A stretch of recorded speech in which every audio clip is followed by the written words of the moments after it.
ये भी नहीं पता था कि चुनावी माहौल में जाना पड़ेगा, ये भी नहीं पता था कि नगीना आना पड़ेगा, ये भी नहीं पता था कि जिंदगी कहां ले जाएगी। बहुत सारी मुसीबतें झेली।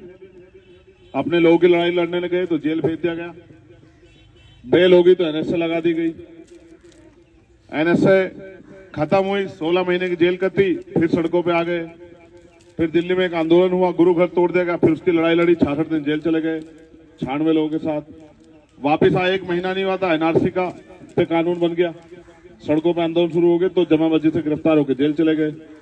जेल गए तो जो जुल्म कर सकती सरकार उन्होंने सब किया। आपने देखा होगा क्या हालात करती पुलिस पकड़ के, खूब लाठी हमारी, दांत तोड़ दिए सीधी लाठी मार के, रीढ़ की हड्डी में गैप कर दिया इतना 7 mm का, इतनी लाठियां मारी होंगी, 250 लाठियां पैरों,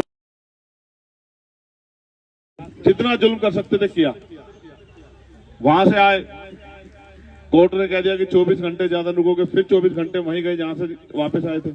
सब लोगों को ऐलान किया कि घबराओ मत। फिर पूरे देश में घूम घूम के शाहीन बाग बनाए।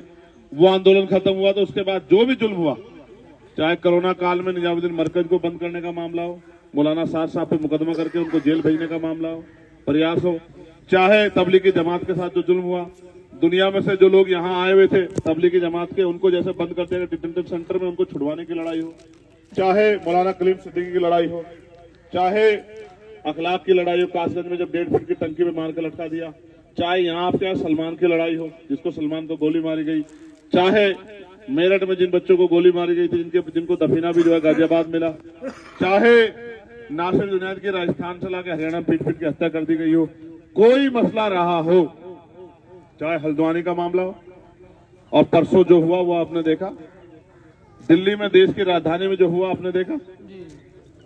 ये जो 2 तरह के कानून इस देश में सत्ता में बैठे के लोग चला रहे हैं, इनको आप किसी और ताकत से नहीं रोक सकते जब तक आप इनकी सियासी ताकत कमजोर नहीं करोगे। और सियासी ताकत कमजोर करने के साथ साथ जब तक आप अपनी ताकत नहीं बनाओगे। राजनीति का मतलब ये नहीं कि आप किसी दूसरे कमजोर करो, राजनीति का मतलब ये है कि आप अपने आप को ताकतवर करो। जब तक आप खुद को ताकतवर नहीं बनाओगे, ताकतवर आवाज जब नहीं बचाओगे, जब तक पार्लियामेंट में आपके लिए बोलने वाले लोग नहीं होंगे, तब तक आपकी कोई सुनवाई वहां नहीं। आप 17.5 लाख लोकसभा के जाके नहीं बोल सकते वहां। जब जिस व्यक्ति को आप चुन के भेजते हो वो जाके जब तक नहीं बोलेगा, तब तक इस क्षेत्र में विकास का कोई कार्य नहीं होगा। मेरी बात को आप याद रखो। ये सरकार तो वैसे भी जाति धर्म देख के काम करती है, कपड़े देख के इनको पता लग जाता है आरोपियों का। लेकिन मैं आपको एक ही विश्वास दिला सकता हूं दहीरपुर के मेरे साथियों, ये लड़ाई सिर्फ दहीरपुर की नहीं, ये लड़ाई सिर्फ इस जिले की नहीं, ये लड़ाई इस प्रदेश की नहीं, ये लड़ाई देश में भारतीय संविधान बचाने की और अपनी नस्लों को स्वाभिमान सम्मान का जीवन मिलेगा नहीं मिलेगा, ये लड़ाई उस बात की है। ये लड़ाई इस देश में जुल्म जाति की बेड़ियां काटने की लड़ाई है। ये लड़ाई इस देश में उन लोगों की, मुझसे मत कहलवाओ, आप सब जानते हो, मैं उस धरती से आता हूं जहां से रेशमी रुमाल तहरीक चली। मैं उस धरती से आता हूं जहां से तोपखाने लूटने के लिए अंग्रेजों की कमर तोड़ी गई। मैं उस धरती से आता हूं जहां मेरे आसपास बड़े से बड़े तमाम जो है उलेमा और तमाम जो है बड़े बड़े जो है आलिम रहते हैं।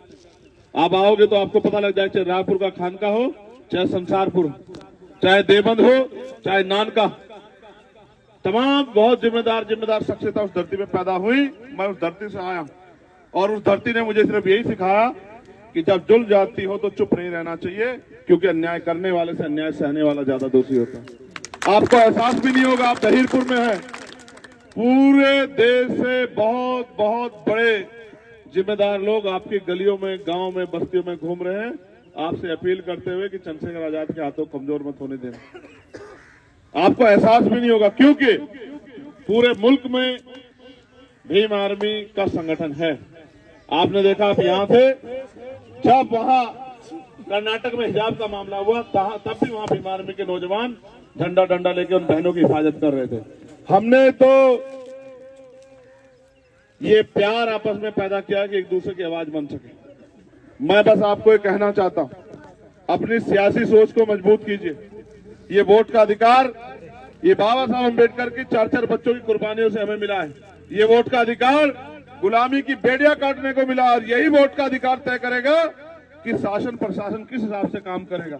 अभी तो जो हालात हैं उससे आप बेहतर उसके जागरूक हैं। क्या हालात है आप देखें, निर्दोष को पकड़ के जेल लग जाते हैं, उसको पकड़ के जेल भेज देते हैं, लाठियां बजाते हैं। और एक जो बात मैं नहीं कहना चाहता, आप देख रहे हो अब तो जिसकी लाठी उसकी भैंस हो गई है।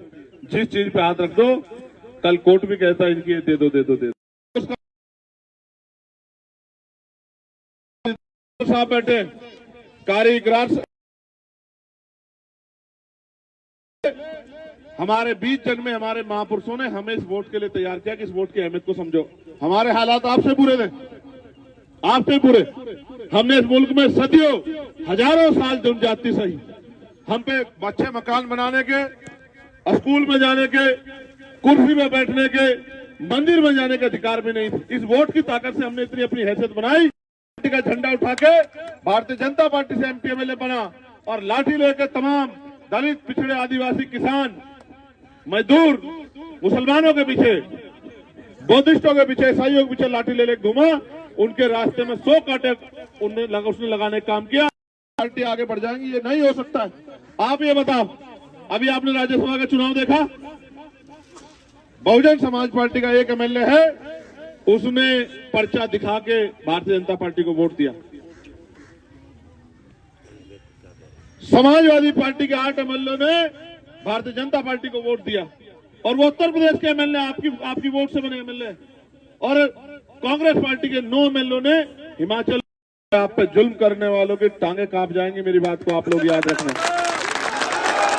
और ये यहाँ नहीं, मैं वचन देके कहता हूँ, इतनी ताकत दी है आप लोगों ने मुझे कि चंद्रशेखर आजाद सिर्फ नगीना तक बीमार में आजाद समाज पार्टी के, मैंने अपने साथियों कहा था शुरुआती दौर में कि मैं तुम्हें भूत दिखाऊंगा यहाँ। तो कह रहे कैसे? मैंने कहा जब वो बीमार में आजाद समाज पार्टी की फौज आएगी ना देश में, तो यहाँ तो आपको हर गली में 10-20 आदमी दिखेंगे नीले पटके पहन के। आप ये कहोगे ये भूत कहां से आ गए? जिस गली में जाते हैं वहां 10-20 आदमी खड़े मिलते हैं, जिस गली में जाते हैं 10-20 आदमी करने वाला हूँ। और 8 दिन से अपनी गाड़ी लेके यहाँ वर्करी कर रहा हूँ आपकी। मैंने कहा भाई मैं तो आपको जानता नहीं। तो कहा आप नहीं मुझे जानते, मैं आपको जानता हूँ। भाई मैं हल्द्वानी गया था, क्योंकि अगर चंद्रशेखर आजाद नहीं खड़ा हुआ तो हमारी आवाज को कहने वाला कोई पार्लियामेंट में बचेगा नहीं। ये एक दिन जब मैं कमजोरों पे होने वाले जुल्म को रोकने के लिए वहां लड़ूंगा, आपका सीना यहाँ घर में बैठ के छोड़ा होगा कि हमने जिसको ताकत दी थी वो मजबूत निकला, वो हमारा भाई, उसने हमारी इज्जत की रक्षा की, वो हमारे हक हकूक के लिए लड़ रहा है। इस बात को आप याद रखना। आप ये सोचते हो जो मुकदमे डर जाए, जो जेल से डर जाए? मैंने 4 साल जेल काटी, और मैं ये नहीं कहता कि मैं आपको खूब पैसा दे दूंगा, मगर मैं आपको पहली बार में कहता हूं कि आपकी तरफ आंख उठाने वाला कोई, इधर मुल्क के लिए खैरियत की दुआएं होंगी तो चंद्रशेखर आजाद के जीतने की दुआएं भी यहाँ होंगी। मेरी बात को आप याद रखना। ना हो तो मुझे अब ये इसके बगैर काम चलेगा नहीं भाई। पहले सुन लो, 1 वोट 1 नोट, जिनसे मुकाबला है उन पे बहुत पैसे हैं, बहुत साधन है, और सारी मीडिया उनके पास है जो मोदी जी करती रहती है पूरे दिन।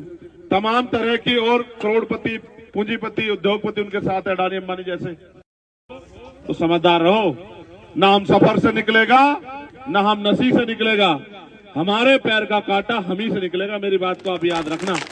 कोई बाहर का व्यक्ति नहीं आएगा हमें ताकत देने के लिए, कोई बाहर का मुल्क नहीं आएगा हमें बचाने के लिए।